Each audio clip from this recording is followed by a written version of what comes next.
Hello students, welcome to my channel NCERT expert. आज हम करेंगे जस्ट फॉर फन से क्लास 8th मैथ्स का क्वेश्चन है। ये क्वेश्चन नंबर 8।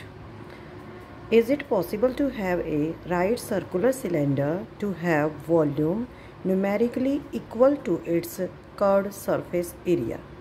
क्या ऐसा हो सकता है कि एक राइट सर्कुलर सिलेंडर का वॉल्यूम किसके इक्वल होगा? इसके कर्व्ड सरफेस एरिया के। If yes state when. अगर ऐसा हो सकता है तो इसके लिए क्या होना चाहिए? अकॉर्डिंग टू क्वेश्चन क्या दिया हुआ हमें? Volume of cylinder will be equal to curved surface area of cylinder.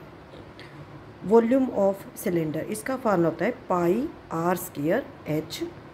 Curved surface area of cylinder इसका फॉर्मूला होता है 2 पाई आर एच। पाई से यहाँ पे पाई कट जाएगा, आर का स्केयर है, आर यहाँ पे 2 टाइम्स है, यहाँ पे सिंगल टाइम है, तो स्केयर यहाँ पे आर से कट जाएगा। यहाँ पे भी एच है, यहाँ पे भी एच है, तो दोनों कट जाएंगे। यहाँ पे बचेगा आर, और आर की वैल्यू कितनी है यहाँ पे? 2। आर का मतलब होता है रेडियस। आंसर में हमने क्या लिखना है? If radius is 2 units. अगर सिलेंडर का रेडियस 2 यूनिट है then volume is equal to curved surface area of cylinder. तो क्या होगा? सिलेंडर का वॉल्यूम और कर्व्ड सरफेस एरिया दोनों इक्वल होंगे।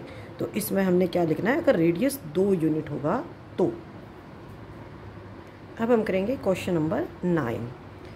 If Leela places 4 puris in each plate, 1 plate is empty. Leela के पास कुछ पूरियाँ हैं।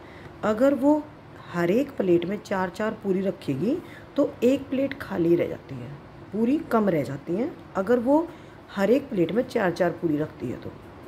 सेकंड कंडीशन क्या दे रखी है? If she puts 3 puris in each plate, 1 पूरी इज़ लेफ्ट। अगर वो हर एक प्लेट में पहले 4 पूरियाँ रखती थी, अब अगर वो हर एक प्लेट में 3 पूरियाँ रखेगी तो एक पूरी बच जाती है। Find number of plates and puris. तो हमें इसमें पता करना है कि कितनी प्लेट्स हैं और कितनी पूरियां हैं। सॉल्यूशन करेंगे। Let number of plates. मान लेते हैं जब इस तरह का क्वेश्चन होता है तो हमें सपोज करना पड़ता है कि प्लेट्स कितनी हैं। Let number of plates x. Number of puris कितनी आएगी? If she puts 3 puris in each plate, 1 पूरी इज़ लेफ्ट। अगर नंबर ऑफ प्लेट्स x है और वो पूरी 3 पूरीज रखती है तो 3x, और एक पूरी बच जाती है तो 3x + 1 क्या आ जाएगा? Number of puris. अब हम प्लेट्स का नंबर निकाल लेते हैं। अगर हमारे पास प्लेट्स का नंबर आ गया तो हम पूरीज का नंबर निकाल सकते हैं।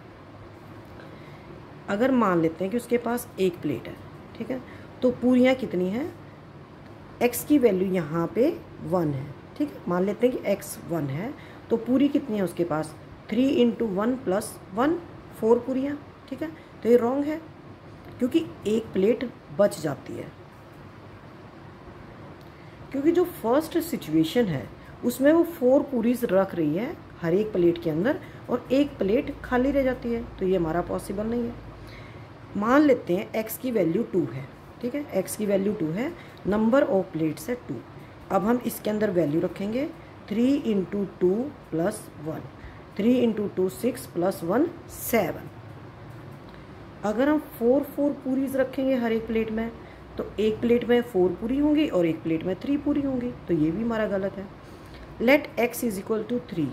प्लेट का नंबर 3 है तो पूरी की वैल्यू कितनी आएगी? 3 × 3 + 1, 10 पूरीज। तो अगर वो 4-4 पूरियाँ रखेगी तो 2 पूरी बच जाएंगी अब भी, ठीक है। लेट x = 4, तो ये भी नहीं होगा हमारा। x = 4, नंबर ऑफ प्लेट्स मान लेते कि 4 हैं। अब पूरीज की नंबर निकाल लेंगे। 3 × 4 + 1, 3 × 4 12 + 1 13, ठीक है। अगर वो 4 पूरियाँ रखती है तो 1 पूरी इज़ लेफ्ट, लेकिन यहाँ पर तो 1 प्लेट इज़ लेफ्ट एम्प्टी, ठीक है, तो ये भी हमारा नहीं होगा। अब हम मान लेते हैं कि x की वैल्यू 5 है, ठीक है। 3 × x, 3 × 5 + 1, 3 × 5 15 + 1 16। अगर प्लेट की संख्या 5 है और वो 4-4 3-3 पूरियाँ रखती है, ठीक है, तो यहाँ पर कितना आ रहा है, 16 आ रहा है, ठीक है। 3 × 5, 5 प्लेट्स हैं, 3 पूरीज रख रही है और एक पूरी यहाँ पे बच जाती है, ठीक है, तो 16 यहाँ पे आंसर आएगा। इफ़ वी पुट, ये हमारा सेकंड वाली सिचुएशन के अकॉर्डिंग निकला है। If we put 4 puris in each plate, अगर प्लेटें 5 हैं और अगर 4-4 पूरियाँ रखेगी तो क्या होगा, 1 प्लेट इज़ लेफ्ट, तो एक प्लेट खाली बच जाएगी। इफ़ वी पुट 3 पूरीज, अगर 3-3 पूरियाँ रखते हैं हर एक प्लेट के अंदर, प्लेट कितनी है, 5 है, तो 3 × 5 15, तो क्या होगा, 1 पूरी इज़ लेफ्ट। 5 प्लेटों में 3-3 पूरियाँ आ जाएंगी, 15 पूरियाँ आ जाएंगी, एक पूरी बच जाएगी, ठीक है। अगर 4-4 पूरियाँ रखेगी हर एक प्लेट में तो क्या होगा, 4 × 4 16 पूरियाँ होनी चाहिए, 16 ही पूरियाँ हैं, लेकिन प्लेटें 5 हैं, तो 4 प्लेट के अंदर अगर हम 4-4 पूरियाँ रखेंगे तो क्या होगा, अगर प्लेट 5 है तो एक प्लेट खाली रह जाएगी। तो आंसर में क्या लिखेंगे, number of plates is equal to 5, number of puris is equal to 16। और ये दोनों कंडीशन को सेटिस्फाई करता है। अगर प्लेट्स 5 हैं और वो 4-4 पूरियाँ रख रही है तो 20 पूरीज होनी चाहिए, लेकिन पूरियाँ उसके पास 16 हैं, 16 पूरियाँ रख देती है, चारों प्लेटों के अंदर एक प्लेट खाली बच जाती है। लेकिन अगर पूरियों की संख्या घटा देती है तो 5 प्लेट्स के अंदर 3 पूरियाँ हैं, 5 × 3 15 पूरियाँ हैं और 1 पूरी इज़ लेफ्ट, एक पूरी बच जाती है। तो आंसर क्या आएगा, number of plates is equal to 5 and number of puris is equal to 16। मिलते हैं नेक्स्ट वीडियो में, उसमें मैं आपको इसके रिमेनिंग 2 क्वेश्चंस कराऊंगी। थैंक यू बच्चों।